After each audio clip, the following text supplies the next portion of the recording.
नमस्कार दोस्तों, स्वागत है आपके अपने YouTube चैनल केटी कैंपस। याद रखेंगे बच्चे, केटी कैंपस है ये, केटी कैंपस। थोड़ा सा कन्फ्यूज़न होना चाहिए आपके मन में कि कहीं ये केडी तो नहीं है, ये केटी कैंपस है। और लिखिएगा वहाँ पे बाई वसी सर, बाई वसी सर। तो जब ये आप हमारा चैनल सब्सक्राइब करेंगे तो आपको हमारी तमाम videos, you will get so many videos there on language, vocabulary और वोकैबुलरी के पार्ट्स में अभी हमारा सीरो एंटो पे चल रहा है। इसके बाद फिर हम आपको वन वर्ड पे भी ले चलेंगे, इडियम्स पे भी ले चलेंगे। क्योंकि देखिए कंपटीशन में अगर आपको वाकई में स्टे रहना है, अगर आपको क्वालिफाई करना है या उसको क्रैक करना है, तो आपके पास वोकैब्स का पूरा एक बहुत बड़ा एबंडेंस यानी ज़ख़ीरा होना चाहिए। और उसमें आपका सिनोनिम्स एंटोनिम्स है, वन वर्ड और इडियम्स, ये तीन चीज़ें बड़ी अहम हैं। और अगर इस पे आपने अपने आप को अपना कंसंट्रेशन ज़्यादा रखा तो फिर बहुत इजी हो जाएगा आपके लिए पैसेज, आपके लिए क्लोज टेस्ट, एरर और तमाम ऐसी चीज़ें जो इंडिया के जितने भी कंपटीशन हो रहे हैं उसमें सब आपको हेल्पफुल होगा। ठीक है, तो इसके पहले आपने देखा था कि मेरा जो पिछला क्लास था वो वोकैब पार्ट 1 का था। आपने, उम्मीद है कि आपने देखा होगा और आपको अच्छा भी लगा होगा, और काफ़ी व्यूवर्स भी हैं। अच्छा लगा मुझे भी कि मेरे व्यूवर्स जो हैं उन्होंने अपना इंटरेस्ट दिखा, आप लोगों ने अपना इंटरेस्ट उस पर दिखाया। तो आज हमारा वोकैब का, वोकैबुलरी का पार्ट 2 बता रहा हूँ। ये हमारा पार्ट 2 आज है। पार्ट 1 आप देख लीजिएगा, जिन लोगों ने नहीं देखा वो भी देख लेंगे, अपनी राय दीजिएगा। उसमें आप लाइक करिएगा, सब्सक्राइब करिएगा, शेयर करिएगा और अपने कमेंट ज़रूर दीजिएगा कि आपको पसंद आया नहीं आया। क्योंकि देखिए आपके कमेंट पे हम जिंदा है। अगर आपका कमेंट अच्छा रहा, आपको लगा कि नहीं यार इसमें कुछ सुधार है सर, इसे ऐसे करिए, तो I will try my level and I will improve. Okay, so let us start the class without delaying. Okay, so आज का पहला जो वर्ड हमारा है, आप कभी भी देखे होंगे, कभी भी डिक्शनरी, किसी भी डिक्शनरी को आप उठाते होंगे तो सबसे पहला वर्ड या उस लिस्ट का पहला वर्ड मिलता है इस तरह से, एबहरेंट। एबहरेंट जो बना ये तो एक एडजेक्टिव है, लेकिन उस वर्ड का जो वर्ब मिलता है वो एबर से होता है, ABHOR, ये एबर से होता है। शायद आपके लिए ये नया वर्ड नहीं होगा, क्योंकि ये जो एबर है ये एक वर्ब है, ये एक वर्ब है। एबर का सेंस आपने देखा होगा, डिटेस्ट करना होता है या डिसलाइक करना होता है। यानी जो चीज़ें आपको पसंद नहीं है आप उसे एबर करते हो, आप उसको पसंद नहीं करते हो तो आपने उसको एबर कर दिया, आपने डिटेस्ट या डिसलाइक कर दिया। ठीक है, तो अगर हम यहाँ पे देखें तो आप देखेंगे कि एबर को अगर ऐसे देखा जाए, ABHOR, मैंने पहले ही बताया था कि हम आपको सिखाएंगे कि लेटर से कैसे वर्ड को बनाया जाए। आप किसी एक वर्ड को उठाइए, उसके अंदर आने वाले जितने भी लेटर्स हैं उन सारे लेटर्स से हम आपको वर्ड्स बताएंगे, और ये आपके लिए बहुत हेल्पफुल होगा, ये आपके लिए बहुत इंटरेस्टिंग होगा, उसमें आपको इंटरेस्ट भी पैदा होगा। जैसे ए से अगर देखा जाए तो ये एबर हो जा रहा है, ठीक है। उसके बाद दूसरा जो हो जाएगा, बी से अगर देखा जाए तो ये बॉयकॉट आप कर सकते हैं, कॉमन वर्ड है बॉयकॉट, कॉमन वर्ड आप देखेंगे। एच से देखा जाए तो हेट भी हो सकता है, डिटेस्ट है, हेट है। उसके बाद ओ से जो हो जाएगा ये आउस्ट होता है, आउस्ट का मतलब निकालना होता है। यानी अगर आपको कोई चीज़ पसंद नहीं है आप उसको आउस्ट कर देंगे, यानी उसको निकाल देंगे तो वो आउस्ट हो जाएगा। और आर से रिपल्स हो जाता है। तो ये तो रही बात हमारे वर्ब की कि एबर एक वर्ब है, और इस वर्ब से आपके ये तमाम वर्ड्स निकल गए। ए फॉर एबर हो गया, बी फॉर बॉयकॉट हो गया, एच फॉर हेट हो गया, ओ फॉर आउस्ट हो गया, एंड आर फॉर रिपल्स हो गया। तो ये वर्ड हमारे एबर से निकला। तो एबर और एबहरेंट में क्या डिफरेंस है, वो ये है कि एबर एक वर्ब है और एबहरेंट एक एडजेक्टिव है। तो बच्चों हम आपको फिर एबहरेंट से बताते हैं कि किस तरह के हमारे वर्ड बन जाएंगे। चूँकि हमारा काम है, हमारा टारगेट है आपको बहुत सारे वर्ड पे कमांड देना, तो अब एबहरेंट को अगर ऐसे देखा जाए तो ABHORRENT।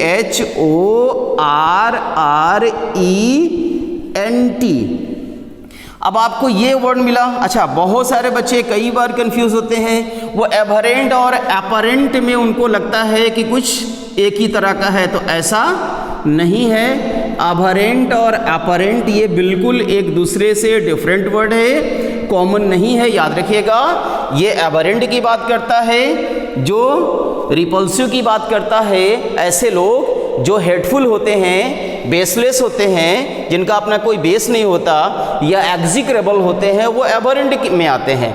बच्चे एबरेंट और अपरेंट में बिल्कुल अंतर दिमाग में रखिएगा, दोनों एक दूसरे के एंटोनिम्स नहीं है बिल्कुल। मतलब अगर देखा जाए तो लास्ट का जो वर्ड आ रहा है ईएनटी एडजेक्टिव हो गया, यहाँ भी ईएनटी एडजेक्टिव हो गया, लेकिन ये अपरेंट है और ये एबरेंट है, दोनों में कोई भी किसी तरह की कोई सिमिलैरिटी नहीं है। चलिए स्टार्ट करते ए से। तो ए फॉर ये एबरेंट हो गया, ए फॉर ये एबरेंट हो गया, बी फॉर बेस हो गया।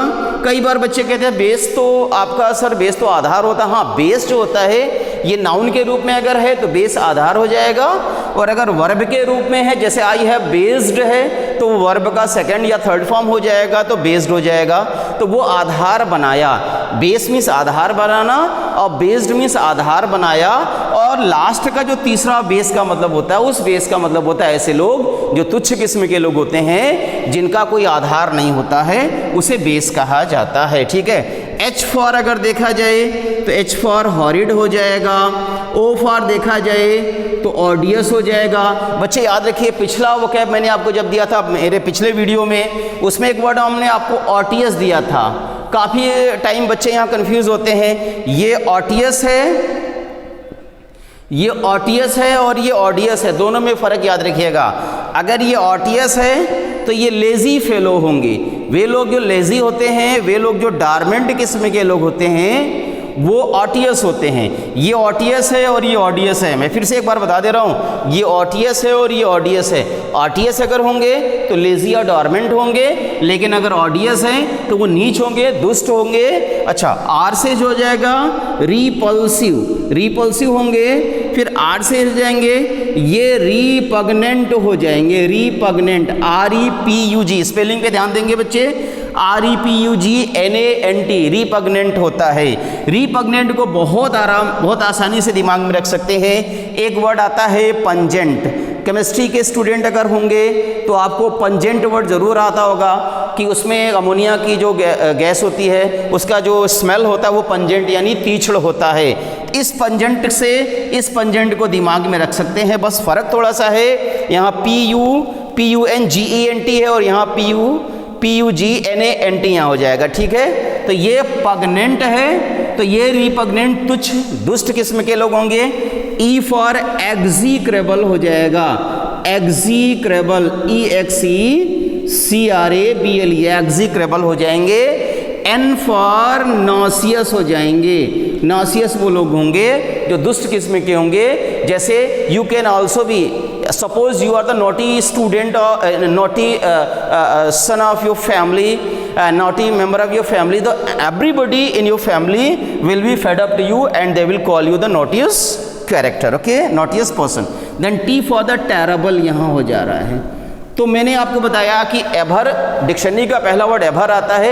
एभर का मतलब डिटेस्ट करना, डिसलाइक करना, रिफ्यूज़ करना होता है। लेकिन अगर एभरेंट के बारे में बात करेंगे तो एभर वर्ब है और एभरेंट एडजेक्टिव है। तो एभरेंट से हमारे इतने वर्ड 1 2 3 4 5 6 7 8 9, ये हमारे 9 लेटर से कितना ईजिली मैंने आपको बना दिया 9 वर्ड। अब आपको बहुत ज़्यादा ढूंढने की ज़रूरत नहीं है, इसी 9 वर्ड में इतने सारे वर्ड आपको मिल गए। इन 9 लेटर्स में इतने सारे वर्ड मिल जाने से आपको, अब आपको एक वर्ड में इतने सारे वर्ड मिल गए, तो आपको ज़्यादा ढूंढने की ज़रूरत नहीं है। चलिए बच्चे, मैं आपको इस अपरेंट के बारे में भी बता दूं, क्योंकि मैंने पहले ही कहा कि एबरेंट और अपरेंट में कहीं किसी तरह का कोई रिलेशन नहीं है।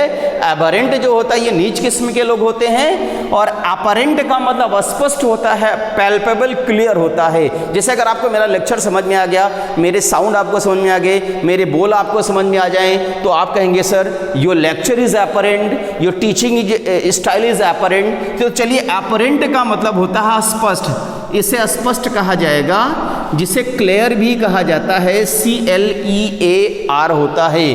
तो अपरेंट से देखिए APPARENT, A फॉर अपरेंट हो गया।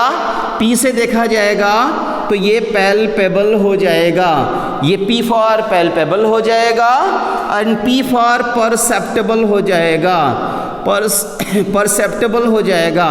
किसी चीज़ का परसेप्शन आप करते हैं, उसका अनुभव करते हैं। A फॉर एप्रिसिएबल हो जाएगा। अब आप कहेंगे सर ये एप्रिसिएबल कैसे हुआ?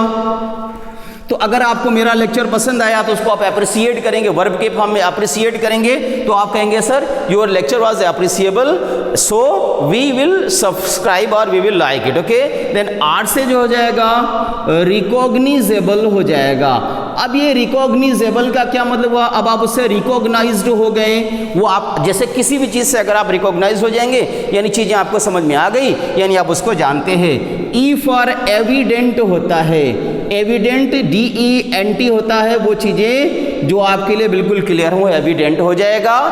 N फॉर नोटिसिएबल हो जाएगा, N फॉर नोटिसिएबल हो जाएगा and the last word is here T for, ये हो जाएगा T फॉर टेंजिबल हो सकता है। टेंजिबल का मतलब वो चीज़ें जो कॉन्क्रीट होती है, टेंजिबल को आप कॉन्क्रीट भी कह सकते हैं। ऐसा नहीं सिर्फ टेंजिबल को कॉन्क्रीट कह सकते हैं, अपरेंट को भी कॉन्क्रीट कह सकते हैं। जैसे हमारी बॉडी जो है वो कॉन्क्रीट है, बॉडी हमारी कॉन्क्रीट है, ठीक है। आप उसे छू सकते हैं, देख सकते हैं, पकड़ सकते हैं, महसूस कर सकते हैं, तो हमारी बॉडी जो है वो क्या हो जाएगी? कॉन्क्रीट हो जाएगी। लेकिन वो चीज़ जो एम्बिगुअस के फॉर्म में अगर देखा जाए, अगर ये जो जैसे एम्बिगुअस हो गया, तो एम्बिगुअस के बारे में ये भी बहुत ही कॉमन वर्ड है, शायद आपने एम्बिगुअस के बारे में सुना होगा। कनक एक ऐसा वर्ड है जिसकी दो मीनिंग होती है, एक धतूरा का सेंस देता है और एक किसका देता है? अगर देखा जाए तो एक आता आपका कि सोना का सेंस देता है, यानी ये एम्बिगुअस हो गया, जो अस्पष्ट होगा, जो क्लियर नहीं है। तो अगर चीज़ें क्लियर हैं तो अपरेंट हो जाएंगी और अगर चीज़ें क्लियर नहीं हैं तो वह एम्बिगुअस हो जाएंगी, ठीक है। जिसे एक वर्ड में मैं अगर आपको बताऊं तो ये वेग हो जाएगा, VAGUE वेग होता है। वेग में भी देखेंगे कि वेग अस्पष्ट होता है। याद रखेंगे बच्चे, वेग अस्पष्ट की बात करता है, वो चीज़ें जो क्लियर नहीं हैं वो वेग हो जाएंगी, ठीक है। और अच्छा एक चीज़ और मैं बता दूं, वेग और ओग में बहुत बड़ा फर्क है। कई बार बच्चे यहाँ पे कंफ्यूज होते हैं, वेग और ओग को दोनों एक ही समझ बैठते हैं। नहीं, ऐसा नहीं है। वेग जो होता है यह अस्पष्ट की बात करता है, जिसमें चीज़ें क्लियर नहीं हैं। अगर आपका अपरेंट, इसमें जितने भी वर्ड आपको 9 जो आपको वर्ड दिखाई दे रहे हैं, इनका कभी भी एंटोनिम्स पूछा जाए तो एग्जैक्टली आप वेग लगा सकते हैं, एग्जैक्टली आप एम्बिगुअस लगा सकते हैं, ठीक है। तो लेकिन ये वोग जो है, ओग को फैशन कहा जाता है। ओग मीन्स फैशन होता है। बच्चे याद रखेंगे, वेग को ओग से बिल्कुल अलग रखिएगा। वेग अस्पष्ट होता है जिसका एंटोनिम्स अपरेंट हो जाएगा, लेकिन ओग फैशन की बात करता है, राइट। तो उम्मीद है कि आपको ये हमारा वर्ड अच्छा लगा होगा। अब अगले वर्ड की तरफ हम आपको ले चलते हैं। चलिए अब अगले वर्ड की तरफ ले चलते हैं। आपके सामने ये जो बोर्ड पे एक वर्ड ऐसा लिखा है जो काफ़ी फेमस है। इसको महात्मा गांधी से उनके स्टेटमेंट से दिमाग में रख सकते हैं। उन्होंने कहा था बी इंडिजेनस। एक वर्ड आता है बी इंडिजेनस। उन्होंने कहा था स्वदेशी बनो, बी इंडिजेनस, स्वदेशी बनो।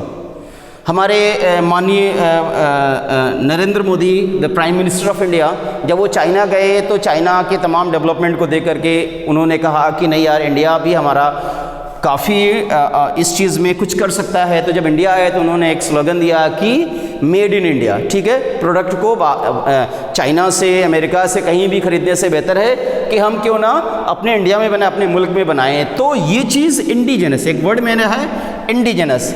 ये इंडिजिनस को आप इंडिया में बनाए हुए प्रोडक्ट से दिमाग में रख सकते हैं कि वो चीज़ जो इंडिजिनस हो वो हमारा, ये महात्मा गांधी की उस मतलब की अपील से दिमाग में रख सकते हैं कि बी इंडिजिनस, स्वदेशी बनो, स्वदेशी कपड़े का, स्वदेशी प्रोडक्ट का यूज़ करें। तो आज का आपका वर्ड है इंडिजिनस। इंडिजिनस को इंडिया में बने हुए प्रोडक्ट को इंडिजिनस से दिमाग में रख सकते हैं। इंडिया की चीज़ें भारतीय जेनेटिक्स में आ जाएं तो वो इंडिजेनस हो जाएगा। दो वर्ड में अगर रखा जाए, इंडी से इंडिया हो जाएगा और जेनस से जेनेटिक्स हो जाएगा, यानी वो चीज़ें जो भारत में बनी वो इंडिजेनस हो गई। तो इंडिजेनस मीन्स स्वदेशी होता है, ठीक है। अब इंडिजिनस में आपने देखा 1 2 3 4 5 6 7 8 9 10, ये हमारे 10 लेटर्स हैं।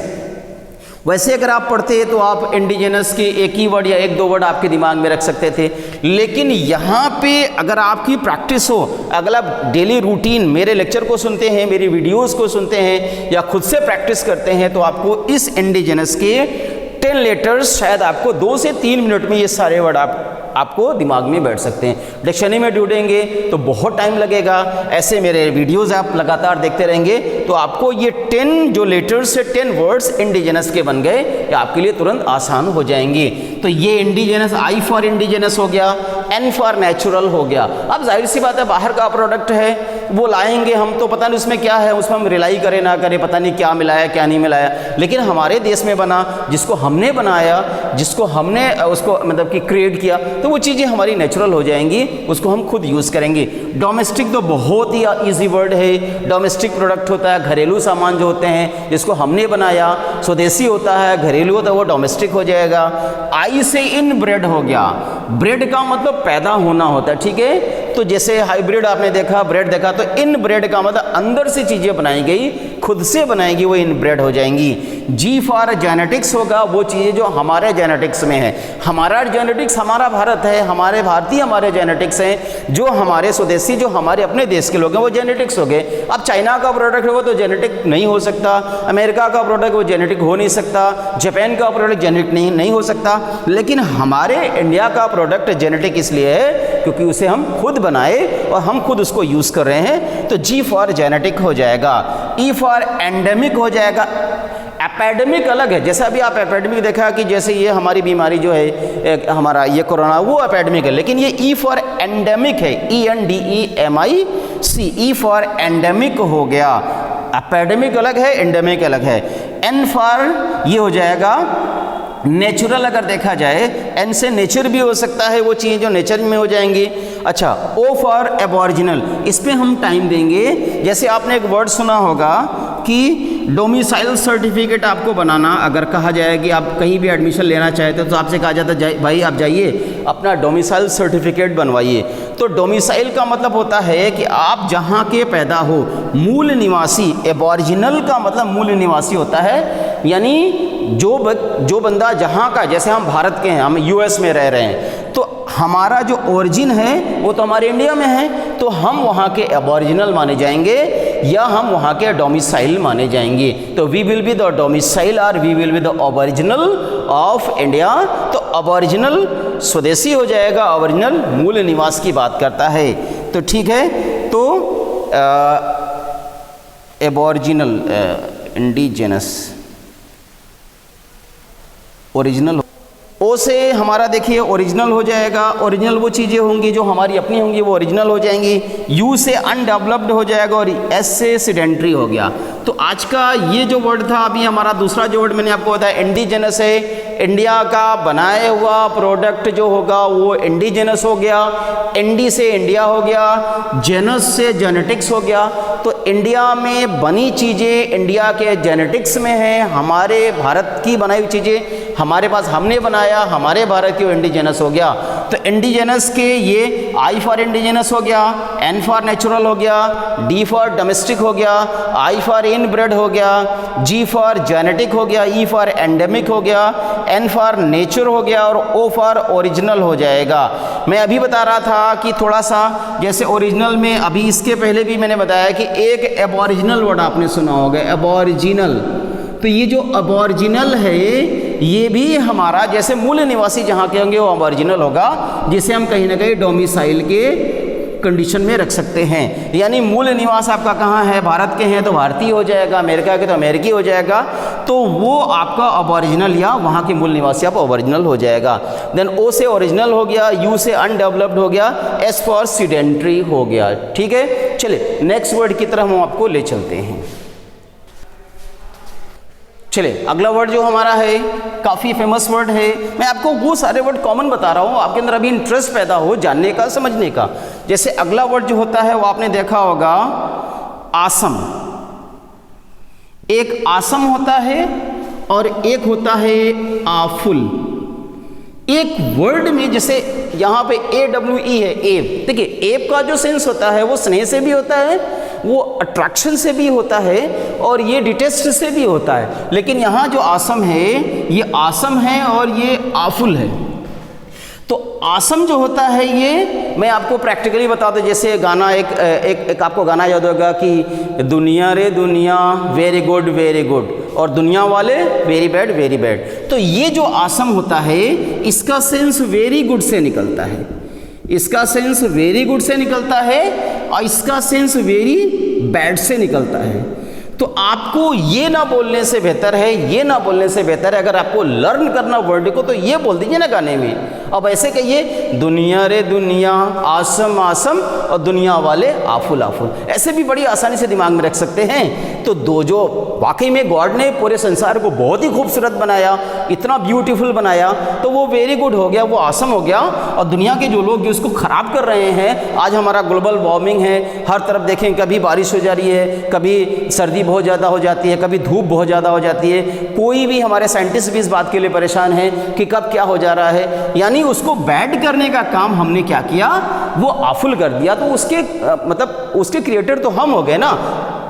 विश्व को बनाया, पूरी दुनिया को भगवान ने बनाया, तो उसको आसम बनाया और हम उसको आफुल कर दिए। तो दुनिया जो है वो आसम है और दुनिया वाले जो हैं वो आफुल हो गए। क्यों? क्योंकि वो पूरे विश्व की खूबसूरती को क्या कर रहे हैं, आफुल कर रहे हैं। चलिए इसके वर्ड की तरफ हम आपको ले चलते हैं। तो AWESOME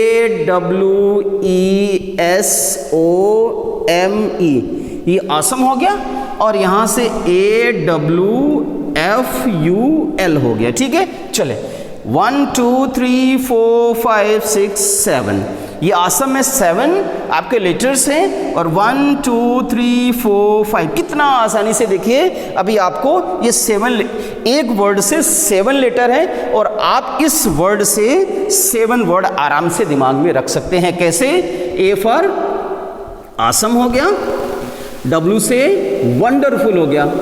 अब कहते हैं यार wonderful lecture, wonderful performance, wonderful result आ गया, तो यानी वो क्या हो गया, वो खुशी का इजहार होता है, वो वेरी गुड का एहसास होता है। ई से हो जाएगा एक्स्ट्रा ऑर्डिनरी हो गया, एक्स्ट्रा ऑर्डिनरी हो गया। तो एक्स्ट्रा ऑर्डिनरी ये हमेशा पॉजिटिविटी की तरफ ले जाता है, हमें उसके तारीफ की तरफ ले जाता है, एक्स्ट्रा ऑर्डिनरी हो जाएगा। उसी तरह से एस फॉर स्टनिंग हो गया।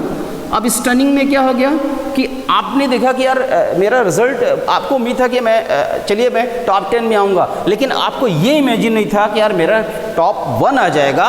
तो जैसे अगले ने बताया कि आपका जो रिजल्ट है, आपकी जो पोजीशन वो टॉप 1 पे हो गई, तो आपके लिए वो जो रिजल्ट होगा वो स्टनिंग हो जाएगा। तो एस फॉर स्टनिंग होता है, स्टनिंग चौंका देने वाला, हैरानगी भरा, जो आश्चर्य की बात करता है, जो खुशी की बात करेगा। ओ से जो हो जाएगा वो आउटस्टैंडिंग हो जाएगा। आउटस्टैंडिंग बहुत कॉमन वर्ड है, सारे स्टूडेंट को, थोड़े बहुत जानने वाले बच्चे इंग्लिश उनको पता होगा कि आउटस्टैंडिंग मीन्स बहुत ही शानदार होता है। एम फॉर माइंड ब्लोइंग होता है, माइंड ब्लोइंग। ओ माइंड ब्लोइंग क्या?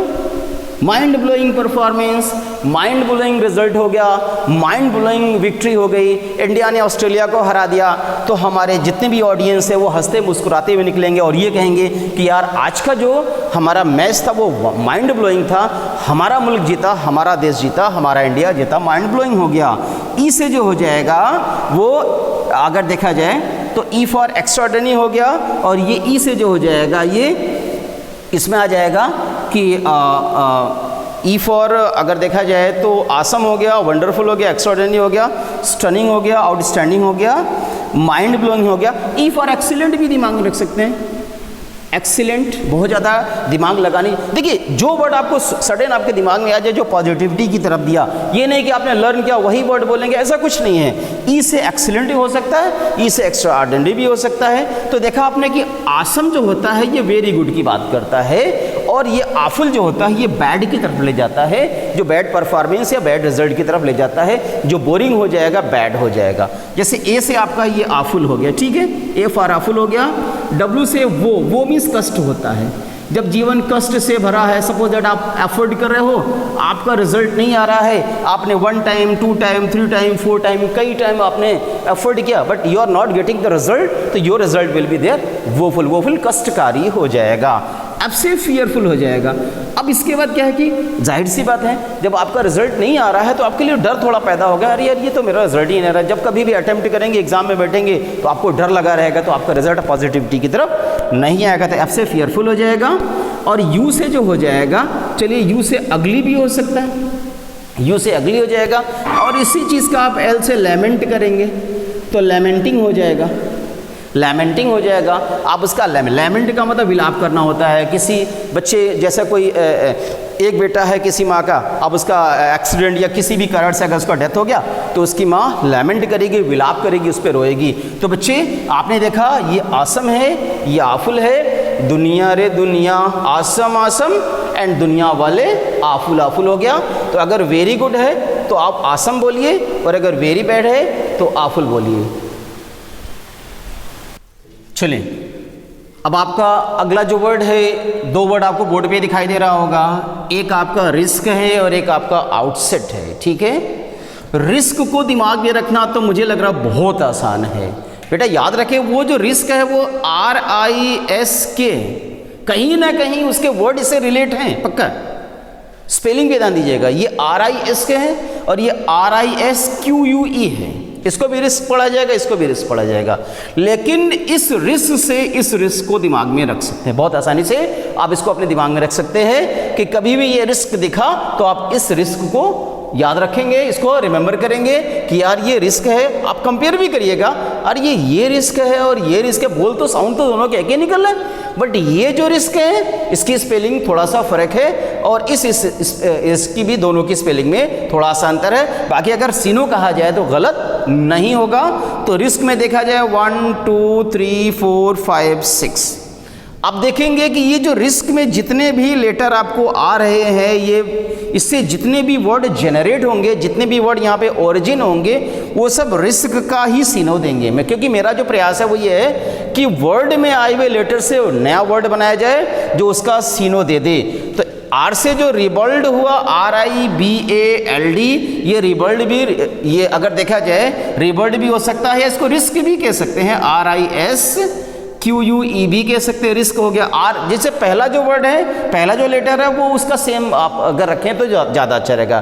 तो आर से रिस्क हो जाएगा, आई से इंडिसेंट हो जाएगा। जैसे डिसेंट वो होता है जो बहुत अच्छा होता है, ठीक है, और इनडिसेंट जो आपको पसंद नहीं है, जो आपके लिए ठीक नहीं है, और या वो होगा कि जो आपके लिए ठीक नहीं होगा, जो आपके लिए खतरनाक हो जाएगा, आपके लिए अच्छा नहीं होगा, अशुभ हो जाएगा, तो इनडिसेंट हो जाएगा। ठीक है, ऐसे स्पाइसी होगा। स्पाइस से स्पाइसी को दिमाग में रखें। जैसे आप बहुत ज़्यादा कहेंगे यार ये जो फूड है ये बहुत ज़्यादा स्पाइसी हो गया, तो तय है कि वो आपके मतलब बॉडी के लिए, आपके स्टमक के लिए वो ज़्यादा आपके मतलब कि खतरनाक होगा। बहुत ज़्यादा स्पाइसी आप यूज़ करते हैं तो डॉक्टर के पास जाते हैं और डॉक्टर कहता है कि क्या हो गया भाई, आप बार बार, तो कहते हैं आपने ज़्यादा स्पाइसी प्रोडक्ट आपने यूज़ किया, ज़्यादा स्पाइसी खाने आप खाते हैं, तो निश्चित रूप से आपके लिए आने वाले कल के लिए वो खतरा पैदा होगा जो खतरनाक हो जाएगा। तो ऐसे स्पाइसी हो जाएगा। क्यू से क्वागमायर हो गया। क्यू स्पेलिंग पे ध्यान देंगे, QUAGMIRE, क्वागमायर। मायर का मतलब तो दलदल होता ही है, और क्वागमायर का मतलब कि और ज़्यादा आप दलदल में चले गए, यानी आपका जीवन और ज़्यादा खतरनाक हो गया। मायर मीन्स दलदल होता है, और क्वागमायर का मतलब तो और ज़्यादा दलदल हो जाएगा। तो क्यू से क्वागमायर हो गया, जिसका सेंस दलदल से निकलता है। अब यू से देखा जाए तो ये हो जाएगा अनप्रेजेंटेबल, UNPR, अनप्रिंटेबल हो गया। अनप्रिंटेबल का क्या, जैसे प्रिंटेबल अगर है तो ठीक है, उसकी प्रिंट करेंगे। जैसे मान लिया कोई भी चीज़ है, मीडिया में कोई चीज़ छपी है तो वो प्रिंटेबल है, तभी वो अलाउड है। क्योंकि अगर वो अनप्रिंटेबल हो गया, समाज के लिए जहर पैदा हुआ, समाज के लिए खतरा पैदा हो गया, तो वो मीडिया में प्रिंट नहीं होता। मीडिया में वो चीज़ें प्रिंट होती हैं जो समाज के लिए ठीक होती हैं, जिसको समाज एक्सेप्ट करता है, और अगर डिनाई करेगा तो वो प्रिंटेबल नहीं होंगी, वो अनप्रिंटेबल हो जाएंगी। ठीक है, तो यू से अनप्रिंटेबल हो गया और ई से अर्थी हो गया। अब ये अर्थी का मतलब वो चीज़ें जो एकदम से नीचे की तरफ जाएंगे। ठीक है, यानी अर्थी भी अगर देखा होगा, ऐसे दिमाग में रखिए कि किसी इंसान की अर्थी अगर उठती है तो अर्थी क्या है, वो जाहिर सी बात है वो अप्रिसिएबल तो है नहीं, वो जाहिर सी बात है आपको पसंद नहीं आएगी, वो खतरनाक होगी, अच्छी नहीं होगी, ठीक नहीं होगी, तो वो अर्थी हो जाएगा। तो ये रिस्क को कैसे दिमाग में रखा, RIS से दिमाग, RIS कैसे रखिए, इस रिस्क को इस रिस्क से दिमाग में रखेंगे तो आपके लिए आसानी हो जाएगी। And you can keep it forever by keeping this particular word risk, then this risk will be very easily for you forever. Okay, so R for risk, I for indecent, S for spicy, Q for quagmire. Spicy is what? Don't eat lots of spicy product, that will be risk, that will be risky for your stomach. Okay, then Q for quagmire, mire is in sense of दलदल होता है, and quagmire बहुत बड़ा दलदल हो जाएगा।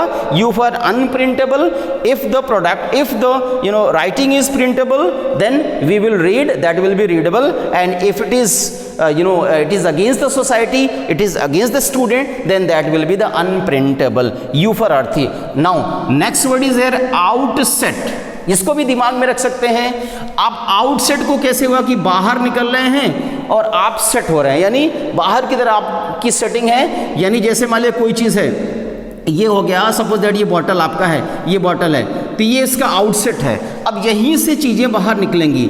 अब जैसे आपने देखा होगा कि आप थम्सअप या कोई चीज़ ओपन करते हो तो इसका आउटसेट होता है, ठीक है, और जैसे ओपन करते हो वहीं से वो निकलना प्रारंभ हो जाता है, तो वो आउटसेट हो गया। ये इसका क्या हो गया, आउटसेट हो गया, यानी यहीं से निकलना प्रारंभ होगा, ठीक है, तो ये आउटसेट हो गया। तो O फॉर आउटसेट हो गया, U फॉर अप टर्न हो गया, ऊपर की चीज़ें टर्न करेंगे तो वो क्या हो जाएगा, स्टार्ट हो जाएगा, प्रारंभ हो जाएगा, तो U फॉर अप टर्न हो गया। T फॉर टेकअप हो गया, यानी अब क्या हो गया, वो स्टार्ट। ये एक फ्रेज है, टेकअप एक फ्रेज है, फ्रेज के बारे में हम डिस्कस करेंगे, वन वर्ड भी आपको बताएंगे, इडियम्स भी बताएंगे। तो T फॉर टेकअप हो गया, S फॉर स्टार्ट हो गया, कितना आसान वर्ड है इससे, S फॉर स्टार्ट हो गया, ये तो बहुत ही कॉमन वर्ड है। E फॉर इमरजेंस, स्पेलिंग पे ध्यान देंगे, EMERGENC, E फॉर इमरजेंस हो गया, यानी वो चीजें इमरजेंसी से है, लेकिन वो अलग वर्ड हो गया। ये इमरजेंस एक वर्ब है जिसका आंसर होता है स्टार्ट करना, जिसकी मीनिंग स्टार्ट करना होता है। थ्रीशोल्ड का मतलब जो होता है THRESOLD, ध्यान में रखेंगे, THRESOLD, थ्रीशोल्ड का भी मतलब होता है स्टार्ट करना, प्रारंभ करना होता है। तो दो वर्ड मैंने आपको बताए, एक रिस्क को इस रिस्क से दिमाग में रखिएगा, और इस आउटसेट को बाहर जब सेट होगा किसी बॉटल का, जो उसका ओपनर होता है, वहीं से चीज़ें प्रारंभ होती हैं, वहीं से इन भी होंगी, वहीं से आउट भी होंगी, तो जब वो आउट होंगी वहीं से वो स्टार्ट हो जाएगा। चले अगले वर्ड की तरफ हम चलते हैं। अगला वर्ड हमारा प्रेस्टाइन है, PRISTINE, और दूसरा वर्ड है एग्जाम्पलर। एग्जाम्पलर तो एग्जाम्पल से दिमाग में रख सकते हैं, लेकिन प्रेस्टाइन को कैसे दिमाग में रखेंगे, प्रीस्ट से दिमाग में रखेंगे। जैसे प्रीस्ट जो लोग होते हैं, PRIEST, प्रीस्ट, तो प्रीस्ट वो लोग होते हैं, प्रीस्ट उन्हीं को कह सकते हैं जिनका कैरेक्टर बिल्कुल शुद्ध हो, जिनका कैरेक्टर बिल्कुल प्योर होगा। P for pure, P for priest, जिनका कैरेक्टर बिल्कुल प्योर होगा तो they will be called the pristine, they will be called the pristine. Okay, so pristine को किससे दिमाग में रखेंगे, प्रीस्ट से दिमाग में रखेंगे। प्रीस्ट पुजारी वो लोग होते हैं, their character is always fair apparent. Okay, so P for pristine हो गया। प्रेस्टाइन को किससे दिमाग में रखेंगे, प्रीस्ट से दिमाग में रखेंगे। अब प्रीस्ट कौन होते हैं, जिनका कैरेक्टर बिल्कुल प्योर होता है। तो P for pristine and R for reasonable, जिसपे कोई हम अपनी मतलब जिसपे हम तर्क दे सकते हैं, ठीक है, यानी कोई ना कोई कारण है जो रीजनेबल है, यानी तार्किक है, जिसपे हम विश्वास कर सकते हैं। E से एक्विसिट होता है, EQUISIT, एक्विसिट हो गया। एक्विसिट कैरेक्टर शानदार को कहा जाता है, इसे मार्वेलस भी कहते हैं, एक्विसिट परफॉर्मेंस भी कह सकते हैं, शुद्ध होता है, प्योर होता है। ओके, वाटर क्या होता है, गॉड क्या है, दे आर ऑलवेज, गॉडेस क्या है, गॉड क्या है, they are always the exquisite. Okay, then S for spotless हो गया, the life of mother Teresa, it was spotless, it was exquisite. So E for exquisite, S for spotless, spotless, then T for transparent, and transparent का मतलब वो चीज़ें जो बिल्कुल पारदर्शी हो, पानी देखें, कोई चीज़ देखें एकदम से, अगर पानी में उसमें एडल्ट्रेट नहीं है, उसमें किसी तरह का कोई मिक्स नहीं किया गया है, तो वो चीज़ें हमारा ट्रांसपेरेंट हो जाएंगी। किसी का कैरेक्टर भी है, आप कैरेक्टर, अभी मैंने बताया कि मदर टेरेसा का जो कैरेक्टर था बिल्कुल ट्रांसपेरेंट था। आप नेल्सन मंडेला के कैरेक्टर को देखेंगे, महात्मा गांधी के कैरेक्टर को देखेंगे, तो those characters were transparent, spotless and accurate. I for immaculate हो गया, ओके। एन फॉर नेचुरल हो गया, कहा गया, बाबा रामदेव कहते हैं आप नेचुरल प्रोडक्ट यूज़ करिए, तो नेचुरल यानी प्रकृति में जो चीज़ें बिल्कुल प्योर हैं, साफ सुथरा, उसको एडल्ट्रेट करने का काम तो हम करते हैं ना, लेकिन भगवान ने जो बनाया, वो नेचर को जो बनाया और नेचुरल जो प्रोडक्ट बनाए वो बिल्कुल हमारी बॉडी के लिए शुद्ध थे, यानी प्योर थे, okay. Then E for earliest हो गया, यानी पहले कोई भी चीज़ आती है जो सबसे पहले आती है वो बिल्कुल शुद्ध होती है, बाद में उसमें हम गमंजा करने लगते हैं। पृथ्वी को भगवान ने बनाया तो वो क्या था, अर्लीस्ट सबसे पहले आया तो एकदम शुद्ध था, लेकिन उसके बाद धीरे धीरे उसमें हमने देखा आप ग्लोबल वार्मिंग ऐसा होता है, तो वो चीज़ें हमारी अब वो अडल्ट्रेट की तरफ जा रही हैं, ठीक है। तो पी से प्रेस्टाइन हो गया। अब चले इधर देखें, एग्जाम्पलर में एग्जाम्पल से दिमाग में रख सकते हैं आप, उदाहरण बन सकते हैं, पैरागॉन बन सकते हैं, एपिटोम बन सकते हैं, ठीक है। आप जैसे हर इंसान का कोई ना कोई एपिटोम होता है, उसका कोई ना कोई पैरागॉन होता है, मॉडल होता है, रोल मॉडल होता है, ठीक है। कोई अमिताभ को अपना मॉडल मानता है, कोई सलमान को अपना मॉडल मानता है, कोई देखा जाए तो महात्मा गांधी को अपना मॉडल मानते हैं, कोई लोग ऐसे भी हैं जो माननीय प्रधानमंत्री नरेंद्र मोदी को अपना मॉडल मानते हैं। तो ये ई से एग्जाम्पलर हो गया। एग्जाम्पलर उदाहरण या नमूने की बात करता है, सैंपल की बात करता है, ठीक है। एग्जाम्पलर को एग्जाम्पल से दिमाग में रखे, तो ई फॉर एग्जाम्पलर हो गया, एक्स फॉर जेरोक्स हो गया, जेरोक्स यानी उसका एक दूसरा नमूना, नहीं कहते ये बेटा बिल्कुल अपने पिता का क्या है, बिल्कुल जेरोक्स है, तो एक्स फॉर जेरोक्स हो गया। ई फॉर एपिटोम हो गया, मेरा पिछला लेक्चर देखेंगे उसमें मैंने एपिटोम का पूरा डिटेल दिया है। ई फॉर एपिटोम होता है, पी फॉर पैरागन होता है, एम से मॉडल होता है, पी से पैरागन हो गया, एस से लास्ट वर्ड हो गया, ए से आर्क टाइप हो गया, एंड आर से रेप्लिका हो गया। ये रेप्लिका जो वर्ड है ना, ये रेप्लिकेशन इसका नाउन है। रेप्लिका क्या है, ये नाउन के फॉर्म में भी आता है, तो रेप्लिका का मतलब उसका दूसरा नमूना होता है, यानी उसका दूसरा उदाहरण होता है। तो उदाहरण जैसे you are the replica of your father, या you are the replica of your parents, okay. So वो उसका उदाहरण, उसका एक नमूना होता है। एग्जाम्पलर बनते हैं, ठीक है। आप कुछ अच्छा काम करेंगे तो आप समाज के लिए एग्जाम्पलर बन जाएंगे, हम कुछ अच्छा करेंगे तो हम स्टूडेंट के प्रति एक एग्जाम्पलर बन जाएंगे, ठीक है। तो एग्जाम्पलर उदाहरण या नमूने की बात करता है, और प्रेस्टाइन किसकी बात करता है, प्रीस्ट से निकला हुआ वर्ड प्रेस्टाइन है। प्रीस्ट का कैरेक्टर शुद्ध होता है, तो प्रेस्टाइन वो कैरेक्टर जो बिल्कुल शुद्ध हो, जो बिल्कुल प्योर हो, उसे प्रेस्टाइन कहा जाता है। ई से एग्जाम्पलर हो जाएगा, एग्जाम्पल से बना हुआ ये वर्ड है, ठीक है बच्चों। तो आज का जो हमारा वीडियो था इन सारे वर्ड्स पे था। अगर आपको हमारा वीडियो वाकई में अच्छा लग रहा होगा तो आप उसको लाइक भी करें, शेयर भी करें, सब्सक्राइब करें, और कमेंट देना ना भूलें। अच्छा लगता है तो कमेंट करें, और नहीं अच्छा लगता है तभी उसमें जो कमियां हैं आप उसको बताएं। आई विल ट्राई माई लेवल, लेकिन मेरे चैनल को सबसे पहले सब्सक्राइब करिएगा, केटी कैंपस बाई वसील से डालिएगा, वो हो जाएगा। Thank you so much for watching my video.